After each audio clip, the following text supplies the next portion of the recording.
बिस्मिल्लाहिर्रहमानिर्रहीम। अस्सलाम वालेकुम व्यूवर्स, कैसे हैं आप लोग। आज मैं आपके लिए बहुत सी ज़बरदस्त सी रेमेडी लेकर आई हूँ। रेसिपी भी क्या लें, रेमेडी भी क्या लें। तो वीडियो शुरू करने से पहले आपसे रिक्वेस्ट है कि हमारे चैनल को लाइक और सब्सक्राइब ज़रूर कीजिएगा और कमेंट बॉक्स में प्यारा सा कमेंट भी कीजिएगा जब आप इस रेसिपी को बनाएंगे और इस्तेमाल करेंगे और इससे आपको फ़ायदा होगा। तो मुझे उम्मीद है कि आप हमें फ़ीडबैक ज़रूर देंगे।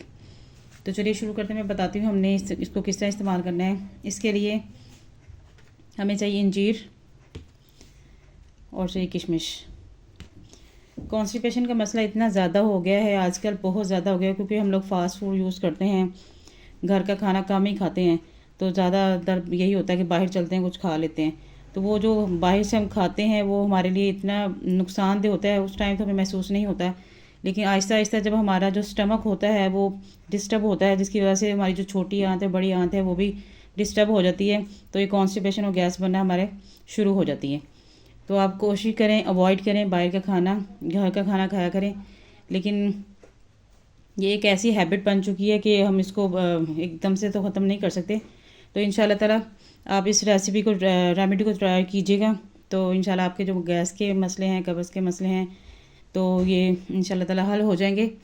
तो आपने जो अंजीर है, आपको पता है वो बहुत डस्टी होती है, बाहर पड़ी होती है। आपने इसको अच्छे तरीके से धो लेना है, धोकर आपने इसको साफ़ कर लेना है, ठीक है, सॉरी। और जो हमारे पास किशमिश है, इसको भी आपने अच्छी तरह वॉश कर लेना है। अब आपने इसको इस्तेमाल किस तरह करना है वो मैं बताती हूँ। अगर आप एज इट इज़ इसको खाना चाहते हैं वो भी बहुत अच्छा है, क्योंकि इसमें बहुत ज़्यादा फ़ाइबर होता है, और फ़ाइबर आपको पता है हमारी बॉडी के लिए बहुत ज़्यादा फ़ायदेमंद होता है। जितना फ़ाइबर हमारे अंदर जाएगा, हमारी छोटी आंत बड़ी आंत को फ़ायदा होगा। तो जो हमारे अंदर से जो डस्ट है या वो जो आप कह लें कॉन्स्टिपेशन का मसला है, वो रिमूव होना शुरू हो जाता है। छोटी आंत बड़ी आंत जो होती है साफ़ हो जाती है। तो आपने क्या करना है जी, आपने तकरीबन 4 से 3 से 4 आप कर लें, ज़्यादा करने की ज़रूरत नहीं है। 3-4 आपने ले लेनी है अंजीर, ठीक है। आपने 3-4 अंजीर लेनी, और तकरीबन आपने 10 से 12 ले लेनी किशमिश। आपने इन दोनों को पानी में रात भर भिगो देना है। तकरीबन 3 अदद आपने 3 से 4 आपने अंजीर लेनी है, और 10 से 12 जो है आपने किशमिश ले लेनी है, जैसे मैंने आपको पहले बताया है। वो इसमें ऐड कर देनी है आपने, और इसमें ऐड कर देना है थोड़ा सा पानी। इतना पानी ऐड करना है कि जो हमारी ये जो किशमिश है और अंजीर है वो इसमें डिप हो जाए अच्छे तरीके से। इसको आपने रात को भिगो के रख देना है इस तरीके से, ठीक है। रात को भिगो के रख दें, सुबह मॉर्निंग में उठें, इसको अच्छी तरह से आपने हाथों से मसल लेना है या चम्मच की मदद से अच्छी तरह से मसल लेना है। और सुबह निहार मुँह आपने इसको यानी कि पीना है। इसका पानी भी पी लें, और जो अंजीर है और जो किशमिश है वो भी आपने खा लेनी है निहार मुँह। और अगर आप लोगों को ये मसला लगता है जी रात को भिगोना बड़ा मुश्किल है, याद नहीं रहता, जो लाइफ है बहुत ज़्यादा बिजी है, तो आप इस तरह करें कि आप सिर्फ अंजीर ले लें। अंजीर, सूखी अंजीर, इसको भिगोने की ज़रूरत नहीं। सुबह उठे निहार मुँह एक अंजीर आप यूज़ कर सकते हैं।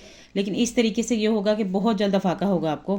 ये जो कॉन्स्टिपेशन और गैस हो रही है ना, वो तकरीबन आपकी 2 से 4 दिन में ना आपको पता लगने लग जाएगा कि वाकई हमें फ़ायदा हो रहा है, और ये हमारे अंदर का जो सिस्टम है वो बेहतर होना शुरू हो गया है। ये आपके स्टमक को बूस्ट करेगा।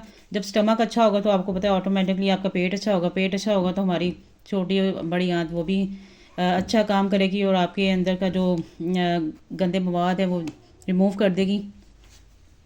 तो इंशाल्लाह ताला मुझे उम्मीद है कि मेरी ये वीडियो आपको बहुत पसंद आएगी। मिलते हैं नेक्स्ट वीडियो में, तब तक के लिए अपना ख्याल रखिएगा और हमें दुआ में याद रखिएगा। एज़ यूजुअल मेरे चैनल को लाइक और सब्सक्राइब करना मत भूलिएगा। मुझे दीजिए इजाज़त। अल्लाह हाफिज़।